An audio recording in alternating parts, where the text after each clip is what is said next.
ରଖି ବିଷୟବସ୍ତୁ ଯୁଦ୍ଧ ଭିତ୍ତିକ ଯାଉଛି। ତେଣୁ ଆଶା ରଖୁଛି ଉଭୟ ମୋର ଉତ୍କଳୀୟ ଦଣ୍ଡ ସଂସ୍କୃତି ସମାଜ ମଙ୍ଗଳ ସଂଘର ବରିଷ୍ଠ ଗାୟକ ମହୋଦୟ ବିଦ୍ୟମାନ ଅଛନ୍ତି ମୋର ବାମ ଏବଂ ଦକ୍ଷିଣ ପାର୍ଶ୍ୱରେ। ତେଣୁ ଆଜିର ବିଷୟବସ୍ତୁ ଟିକେ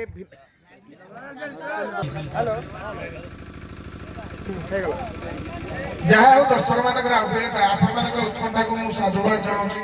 କିନ୍ତୁ ଆପଣମାନେ ଜାଣିବେ ମୁଁ ସମ୍ୟକ ଭାବେ ପଦେ ଖାଲି କହିବି, ପାଞ୍ଚଟା ଆଙ୍ଗୁଳି ସମାନ ନାହିଁ। ମୋ ଗହଣରେ ଯେତେ ଜଣ ବସିଛନ୍ତି ତାଙ୍କର ଗୋଟେ ଅନୁଭୂତି ଅଲଗା, ମୋର ଅନୁଭୂତି ଅଲଗା, ଗାୟକ ମହାଶୟ ମାନଙ୍କର ବି ଅନୁଭୂତି ଅଲଗା ଅଲଗା।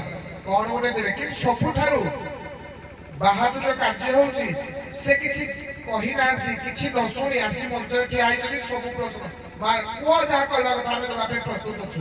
ଧନ୍ୟବାଦ ତାଙ୍କର ସାହସିକତା, ସମସ୍ତ କଳାକାରମାନେ ତାଙ୍କ ପାଇଁ ଟିକେ ତାଳି ହେବା ଦରକାର।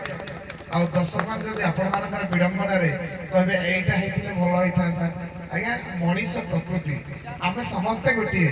ଯେତେ ଭଲ ହେଇଥିଲେ ବି ଖଟାଟା ଟିକେ ଲୁଣିଆ ହେଇଗଲା, ଡାଲିଟା ଆଉ ଟିକେ ପାଣିଆ ହେଇଥାନ୍ତା, ଟିକେ ରହିବ ଭିନ୍ନତା। ତେଣୁ ଆପଣମାନେ କିଛି ଧରିବେନି, କିନ୍ତୁ ସମୟକୁ ଆଖି ଆଗରେ ରଖି ଆମର ଆମୋଦ ପ୍ରମୋଦ ପାଇଁ ଆମେ ଯଦି ସମ୍ୟକ ବିଷୟ ଦେବା। ଅର୍ଜୁନ ଗଣ୍ଡାବଧ ସେଇଟା ଦେବା ନା ବଳରାମ ହନୁ ଯୁଦ୍ଧ ଦେବା ନା କିଚକ ବଧ ଦେବା ନା ବାଳିଶୁର ଯୁଦ୍ଧ ଦେବା?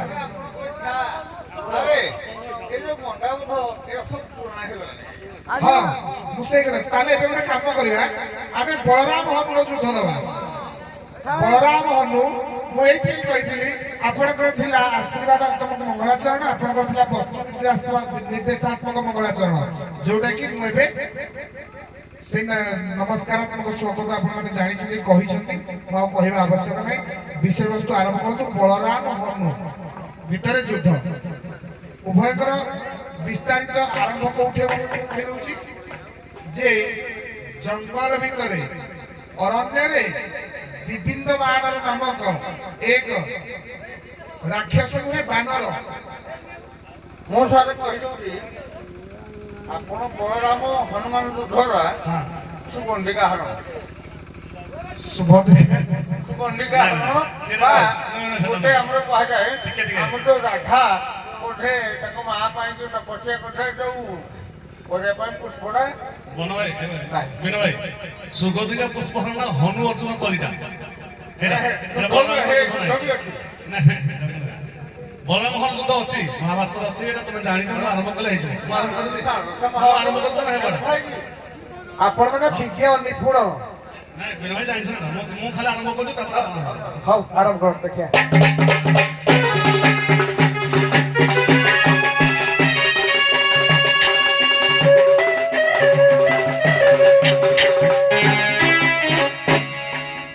ଆଜି ଶୁଣନ୍ତୁ ପଣ୍ଡିତ ଜନ ହୋ ବାବୁ ଧୀରେ ଦେଇ ମନ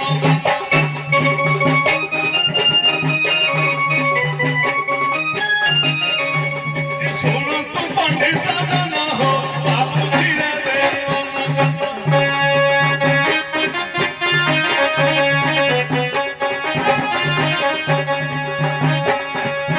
ମହାଭାରତର କଥାକୁ ଆଜି କରିବି ଧୀରେ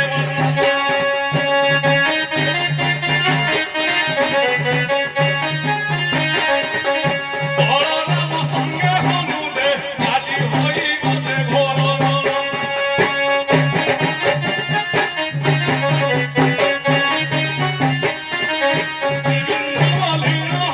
ଯେ ଆଜ୍ଞା ସୁଗ୍ରୀବର ମନ୍ତ୍ରୀ ଦାନ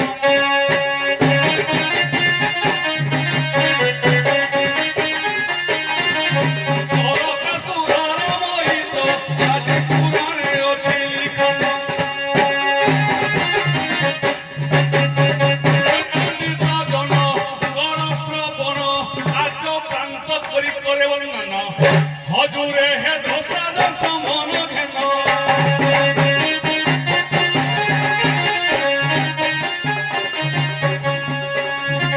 অল্প বয়স জ্ঞান নাহিলে সকরিবি আজি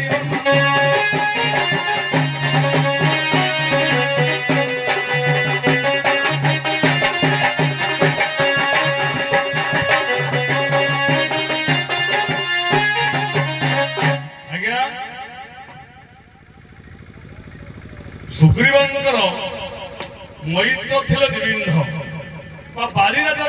ଥିଲେ ଦ୍ୱିବିନ୍ଧ। ଦ୍ୱିବିନ୍ଧ ନା ଜଣେ ବାନର ତା ମର୍କଟ ମୈତ୍ର ନାହିଁ ମନ୍ତ୍ରୀ। ମନ୍ତ୍ରୀ ଥିଲେ। ଟିକେ ମିଷ୍ଟେକ୍ ହେଇଛି, ମନ୍ତ୍ରୀ ଥିଲେ କିନ୍ତୁ ନରକାସୁରର ମିତ୍ର ଥିଲେ।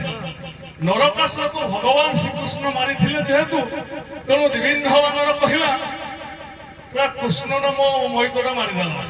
ତେଣୁ ଆଜ୍ଞା ସେଇ ବାନର କଣ କରିଛି, ଦିନେ ଆଜ୍ଞା ପ୍ରତିଶୋଧ ପରାୟଣ ହୋଇ ଆସି ରୈବତ ପର୍ବତରେ ପହଞ୍ଚିଛି।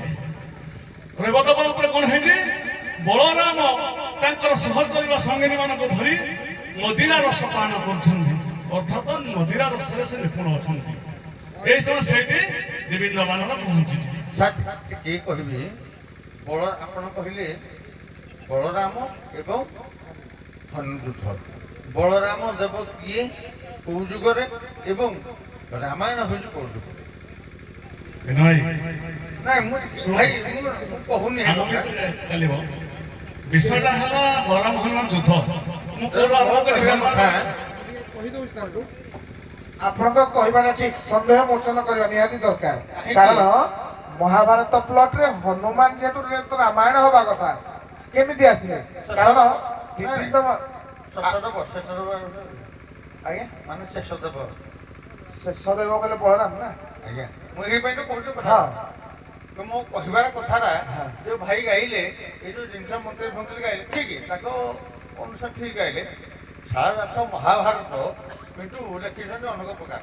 କିନ୍ତୁ ମୋ କହିବା ଉଦ୍ଦେଶ୍ୟ ଯେ ପ୍ରକୃତ ବାସ୍ତବରେ ମାନେ ହନୁମାନ ଓ ବଳଦେବଙ୍କ ଯୁଦ୍ଧ କେମିତି କାହିଁକି ହେଲା, ସେଇ ଜିନିଷ ଅବାସ୍ତବକୁ ଯିଏ ବାସ୍ତବିକତାରେ ପରିଣତ କରିଥାଏ। ପୁରାଣକୁ ଆମେ ଦେଖିଛନ୍ତି, ଚିହ୍ନିଛନ୍ତି, କିନ୍ତୁ ସେ ପୁରାଣ ପୃଷ୍ଠାକୁ ଓଲଟେଇ ଗାୟକ ମହାରଥୀ ମାନେ ତାକୁ ବାସ୍ତବିକତା ରୂପ ଦିଅନ୍ତି। ପ୍ରକୃତରେ କଣ ବଳରାମ ହନୁମାନ ହିଁ ଅଛନ୍ତି, କିନ୍ତୁ ସେମାନେ ବାସ୍ତବିକତା ଦଉଛନ୍ତି, ସେଇଥିପାଇଁ ସେମାନେ ଗାୟକ। ତେଣୁ ସେଇ ଦୃଷ୍ଟିରୁ ଆମେ ଆଉ ଟିକେ ଆଗେଇ ଯିବା।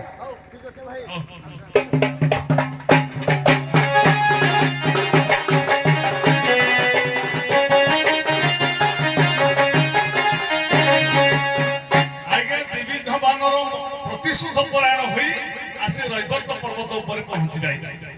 ରୈବର୍ତ ପର୍ବତ ଉପରେ କୃଷ୍ଣଙ୍କର ବଳଭାବ ବଳରାମ ନିଜର ସଙ୍ଗିନୀ ବା ସହଚରୀ ମାନଙ୍କ ସହିତ ରମଣୀ ମାନଙ୍କ ମଧ୍ୟରେ ମଦିରା ପାନ କରି ଭୋଳ ହୋଇଛନ୍ତି। ଏହି ସମୟ ଦ୍ୱିବିଧ ବାନର ଦେଖିଦେଲା ଯେ ବଳରାମକୁ, ଆଜ୍ଞା ବାନରର ପ୍ରକୃତି ହେଲା ଗଛ ଡାଳ ଭାଙ୍ଗିବା ବା କ୍ଷତି ହେବା। ଧୀରେ ରାଗେ ଜର ଜର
ଦ୍ୱିବିଧ ମାନର ରେବତପୁର ପର୍ବତ ଉପରେ ପହଞ୍ଚିବା କ୍ଷଣି ବଳରାମଙ୍କୁ ଦେଖି ବାନର ପ୍ରକୃତି ହେଲା ଗଛ ଡାଳ ଭାଙ୍ଗିବା କ୍ଷେତେଇ ହେବା ଉଲଗ୍ନ ହେଇକିନା ନିଜର ଭବଦାରୁ ନମଣିମାନଙ୍କୁ ଦେଖେଇଲେ।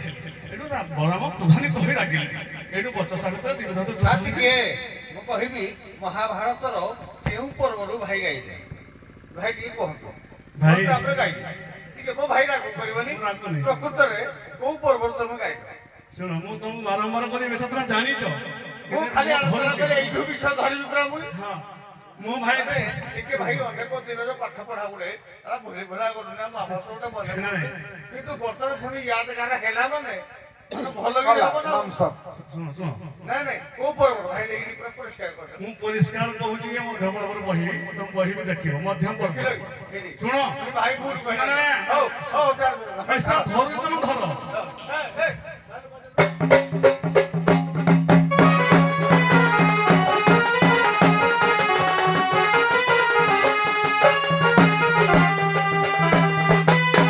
ଗୋଟେ ବିଷୟ ଅଛି ରଘୁବଂଶ କାବ୍ୟର କିଛି ଦୀପଦ ଆଣିବା ତାପରେ ଗାଇବା ପ୍ରକୃତରେ ବାନର ଏବଂ ସହିତ କେମିତି ତାଙ୍କର ଯୁଦ୍ଧ ହେଲା। ହେ ରକ୍ଷା କର ରାମ ଶ୍ରୀ ରଘୁ ଶିଷ୍ୟ ରମଣୀ ସଙ୍ଗେ କର ବନବାସ।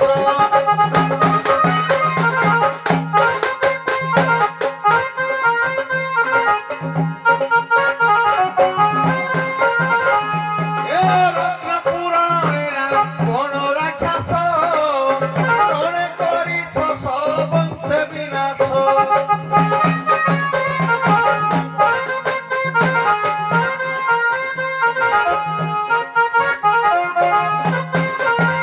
ଆଜ୍ଞା ରଙ୍ଗମଞ୍ଚେ ଦେଖି ତୁଂସ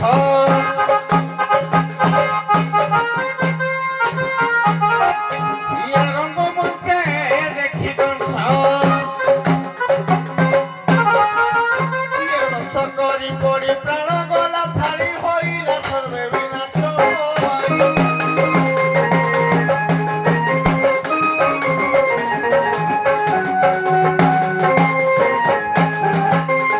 ଆରେ ପୁଅ ଶୁଣିଲା କଥା କିନ୍ତୁ ପଢିବା କଥା ଟିକେ ଅଲଗା ରହିବ ହେଲା କି। ଅନେକ ଦିନର କଥା କିନ୍ତୁ କୋଉଠି ଟିକେ ଭୁଲ ଭଲ ଆଜ୍ଞା ରହିପାରେ। ଯେ ଭାଇ କହିଲେ ଯେ ହନୁ ଖେଣ୍ଟେ ହେଲା ବୋଲି ଗଛ ଭାଙ୍ଗିଲା ବୋଲି ହନୁଙ୍କର ଗୋଟେ ଲିଆର ଥିଲା। ଏଇ କଥାଟା ଆଜି ଆଲୋଚନା କରିବି। ସେଇଠୁ ଗୋଟିଏ ପଦ ଛାଡି ଯଦି ଭାଇ ପ୍ରକୃତ ପାଠ ପଢି ଯଦି ହନୁ ମାନେ ଦେଖି ଦିଏ ସେଠି ପଢିବେ।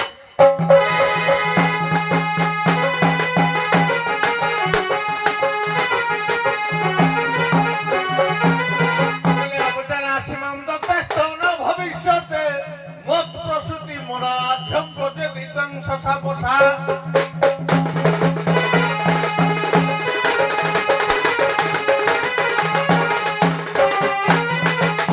বানর চরিত্র রস পশু তৈ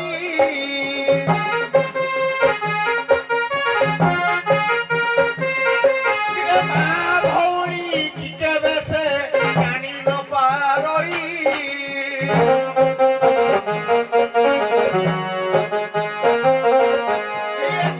দেখিলে বড় দেব খাই রহি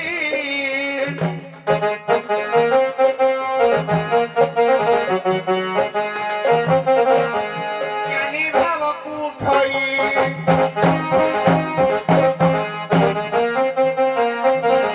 এটা ଗୋଟେ ଭଲ କଥା ଆଜ୍ଞା। ଜଣେ ଗୋଟେ ପଶୁ ଆଉ ଗୋଟେ ମଣିଷ ଭିତରେ ଅନ୍ତର କେତେ? ଜଣେ ଆଜ୍ଞା ବଳଦେବ ହେଲେ ଜଣେ ମଣିଷ ସିଏ ହେଲା ଜଣେ ପଶୁ। ଠିକ କଥା ଆପଣଙ୍କର ଆଜ୍ଞା କହିବା ଜ୍ଞାନୀ ଆଜ୍ଞା ମୁଁ ହେଇଠୁ ଠିକ ଠିକ ଆପଣଙ୍କୁ ମୁଁ ପୁରା ସହମତ କରୁଛି। ଆପଣ ଉଚିତ କଥା କହିଛନ୍ତି ଯେ ଜଣେ ବାନର ସେ କେମିତି ଗୋଟେ ଯୁଦ୍ଧ କରିପାରିବ କିନ୍ତୁ ଏଇଠି ମୁଁ କହିବି ଯେ ସିଏ ବାନର ନଥିଲା ଦ୍ୱିବିଧ ବାନର ହେଲା 10,000 ହାତୀର ବଳ ଥିଲା ତା ପାଖରେ। କିନ୍ତୁ ମୋର କହିବା କଥା ଥିଲା ହେଇଠୁ ଆରମ୍ଭ କରିଥାନ୍ତି। ମୁଁ ଆପଣଙ୍କୁ କହିଲି ଯେ ବାନର ଗୋଟେ ବାନର ବାନର କହିଲେ କାହାକୁ ବୁଝିବାକୁ ବାସ୍ ଏ ତଥ୍ୟ ବିଷୟଟା ହଉଛି ମୁଖ୍ୟ ଯୋଉଟା କି ସେ ଗୋଟେ 10,000 ହାତୀର ବଳ ଥିଲା ସେ ତପସ୍ୟା କରି ପାଇଥିଲା। ତେଣୁକରି ସେଇଠି ମୁଁ ଆଉ ଟିକେ ଆଗେଇ ନେଉଛି। ସେଇଠି ଯେତେବେଳେ ଯୁଦ୍ଧ ହେଇଛି ଦ୍ୱିବିଧ ବାନର ପରାସ୍ତ ହେଇଛି। ପରାସ୍ତ ହେଲା ପରେ ବଳରାମଙ୍କର ଅହଙ୍କାର ବଢି ଯାଇଛି ଏ କଥା କୃଷ୍ଣ ସହି ପାରିଲେନି ମୁଁ ସେଇ କଥା ରଖିଥିଲି କଥାଟା ହଉ ସେଇଠୁ ଆଗକୁ ନିଅନ୍ତୁ ଅହଙ୍କାମ ସର୍ବପାପ ଭିହ ମୁଖ୍ୟ ବିମାସୁ ସାରା ଶୋକଟା ଗାଇଥିଲି କଣ କି ନାଇଁ ତ ଶୋକଟା ଗାଇଥିଲି ଆଗକୁ ଯେ ମୁଁ କହିଥିଲି ଗୋଟେ ବାନରର ବଳ ହଉଛି କଣ ବାନର ମା ଭଗିନୀ କେବେ ତ୍ୟାଗ ନ କରି ପାରିଲେ ସେ ଜୀବନଟାକୁ ନ୍ୟାସ କରିଦିଏ ହଉ ଆରେ ବାବୁ ଜଗନ୍ନାଥ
ବେଶୀ ମନେ ପଡୁନି ଅନେକ ଦିନ ଘୋଷଣା ଠିକ କଥା ଫେର ବି ମୁଁ କହୁଛି ଯେ ମର୍କଟ କାହିଁକି ବଳଦେବଙ୍କ ସହିତ ଯୁଦ୍ଧ କଲା ଆଚ୍ଛା ଜଣେ ବୁଝନ୍ତୁ କଣ କହିବେ ପଦେ କଣ ଆଜ୍ଞା ମୁଁ ତ ଜାଣିପାରୁନି ଆଜ୍ଞା ଆପଣ କଥା ରହିଥାଅ ଟିକେ ଟିକେ କହିବେ ପଣ୍ଡୁ ବର୍ତ୍ତମାନ ତୃତୀୟ ପାବତରେ ବସିଯାଇଛି ଦେଖିଲେ ଦେବର୍ଷିନାର ତ ଆସିକି କହିଲା ତେଣୁ ଗଣ୍ଡାଟା ହେଇଠୁ ଆରମ୍ଭ ହବ ହଉ କୋଉ ସମୟରେ କଥା ଇଏ ପୁଣି ସେଇଠୁ ଆରମ୍ଭ ହବ ବିଶ୍ୱାସ ଧଇଲେ ପୁଣି ଆହୁରି ପୂର୍ବକୁ ଯିବେ ପୂର୍ବକୁ ମୁଁ ଆହୁରି ପଛକୁ ଫେରିବି ଆଜ୍ଞା ବିଶ୍ୱାସ ଭାଇନା କହିଦେଲେ ବିଷୟଟା ହେଲା କଣ ଆଜ୍ଞା ରାଜସ୍ୱ ଯଜ୍ଞ ଚାଲିବା ସମୟରେ ଧର୍ମରାଜ ଯୁଧିଷ୍ଠିର ରାଜା ହୋଇଛନ୍ତି ପଞ୍ଚପାଣ୍ଡବ ଘେରି ବସିଛନ୍ତି ନାରଦ ବୀଣା ବଜେଇ ବଜେଇ ଆସିଲେ କହିଲେ ହେ ଯୁଧିଷ୍ଠିର ତମେ ଯେତେ ଯଶ କୀର୍ତ୍ତି କରୁଛ ଏଗୁଡ଼ା ସବୁ ବୃଥା ଯୁଧିଷ୍ଠିର ଉଠି କହିଲେ ଧର୍ମରାଜ କହିଲେ ମୁଁ ତ ଏମିତି କିଛି ଭୁଲ କରିନି ମୋର ଏମିତି କଣ ହେଲା କି ନାରଦ କହିଲେ ତମେ ଯେତେ ଯାହା କଲେ ବାପା ତମର ତୃତୀୟ ପାହାଚ ଉପରେ ବସିଛନ୍ତି ଯମଙ୍କ ପଦରୁ ଯୋଉ ପୂଜ ରକ୍ତ ଗୁଡା ନିର୍ଗତ ହଉଛି ତମ ବାପାଙ୍କ ଦେହ ଦେହ ତ ବାପା ସହ୍ୟ କରିପାରୁନାହାନ୍ତି ତାହେଲେ କଣ ତାର ଫଳ ନେ ତମେ ଯଦି ଗଣ୍ଡା ବଧ ଆଣି ପିତୃଶ୍ରାଦ୍ଧ ଦେବ ତାହେଲେ ତମ ବାପା ମୁକ୍ତି ପାଇବେ ସ୍ୱର୍ଗ ଇଏ ହେଲା ତାର ରେଜଲ୍ଟ ବା ଫଳ ୟା ପରେ ଗଣ୍ଡା ବଧ କେମିତି ହବ କଣ ହବ ଯୁଧିଷ୍ଠିର କାହାକୁ ଆଜ୍ଞା ଦେବା ଆରମ୍ଭ କରିବା ପରେ ପଦେ ପଦେ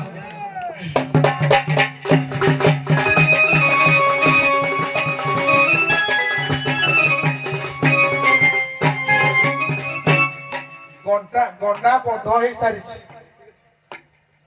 ଭାଇଙ୍କ କହିବା ଅନୁସାରେ ତାଙ୍କୁ ବି ଆମେ ସମ୍ମତ ଦେବା କିନ୍ତୁ କେମିତି ପିତୃଶ୍ରାଦ୍ଧଟା ହବ ସେଇଠି ଯୋଉ ଆକ୍ରମଣ ଉଭୟଙ୍କର ଯୋଉ ବୀର ଦର୍ପରେ ତ୍ରିଭୁବନ କମ୍ପି ଉଠିଥିଲା ଆଚ୍ଛା ସାର୍ ଟିକେ ଆମ ଯୋଉ ବାବୁଜଙ୍କ ଟିଭିରେ ଦେଖିଦେଲେ କହୁଥିଲେ ବାବୁ ଟିକେ ଖରାପ ହେବନି ଆଚ୍ଛା ଗଣ୍ଡା ସହିତ ଅର୍ଜୁନ ତ ଗଣ୍ଡାକୁ ମାରିଲେ ଆଉ କୋଉଠି କାହା ସହିତ ଯୁଦ୍ଧ ହେଲେ ତ ତମକୁ କୋଉଠି ଯୁଦ୍ଧ କରିବା ପାଇଁ ଅଛି ଅଛି ଯୁଦ୍ଧ ଅଛି କୁହ କାହା ସହିତ ଯୁଦ୍ଧ ଅଛି ମୁଁ କହିଦଉଛି ମୁଁ କହୁଛି ମୁଁ ହେଟା ପର କଥା କହିବି କିନ୍ତୁ ବାବୁ କହନ୍ତୁ କାହା ସହିତ ଯୁଦ୍ଧ କରିବା ପାଇଁ ପ୍ରଶ୍ନ କରତା ତାକୁ ଆମେ ବିନାଶନ ନାଗାର୍ଜୁନ ନାଗବାଳି ଏ ଗଣ୍ଡାର ମାଲିକ ଯିଏ ଆସିବ ମୁଁ ତାକୁ ଦେବି ଏ ଗଣ୍ଡାଟାକୁ ନେଇଯିବି ଆଜ୍ଞା ଗଣ୍ଡାର ମାଲିକ କିଏ ଆଜ୍ଞା ଅଜାଣନ୍ତରେ ଯେତେବେଳେ ଆଜ୍ଞା ରାଜସ୍ୱ ଯଜ୍ଞ ଚାଲିଥିଲା ତୃତୀୟ ପାଣ୍ଡବ ଅର୍ଜୁନ ଯାଇଥିଲେ ପାତାଳପୁରକୁ ଧନୁ ହୁଳରେ ଜଗିଥିଲେ ପୃଥିବୀକି ରଖିଥିଲେ ହଉ ଭାଇ ଆଉ କଥା ନାହିଁ ପୁରା ବିଷୟ କରିବା ଏବଂ ଆମର ସେ ଯୋଉ ଘୋଡେଇ ଦେଇଥିଲେ ବିନ୍ଦୁ ବିନ୍ଦୁ ହେଇ ପୁରା ବିନ୍ଦୁକାସୁର ହେଲା ଏବଂ ବଲିକାସୁର ନାମରେ ସେ ଯାହାକି ପାଇଲେ ସେ ଦେବୀଙ୍କ ଲିଙ୍ଗ ମଧ୍ୟ ତିଆରି ହେଲା ହଉ ଭାଇ ଆଗେଇବା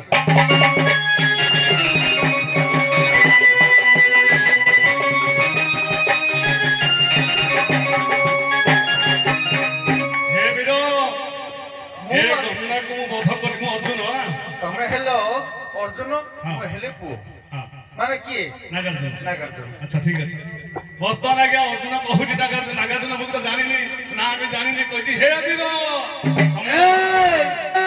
ପୁଅ ବାଳକ ଏ ଗଣ୍ଡାଟାକୁ ମୁଁ ମାରିଛି, ୟା ଉପରେ ଯୋଉ ଅଭରଣ ସ୍ୱର୍ଣ୍ଣ ଅଳଙ୍କାର ଅଛି ତୁ ତୋର ନେଇଯା, ଏ ଗଣ୍ଡାଟା ମତେ ଦେଇଦେ। ଆଜ୍ଞା ନାଗାର୍ଜୁନ ତ ବୀର ପୁରୁଷ, ବୀରର ପୁଅ, ସେ ସମ୍ବୋଧନ ଶବ୍ଦକୁ ଶୁଣୁଛି କି? ରାଗେ ଜୋର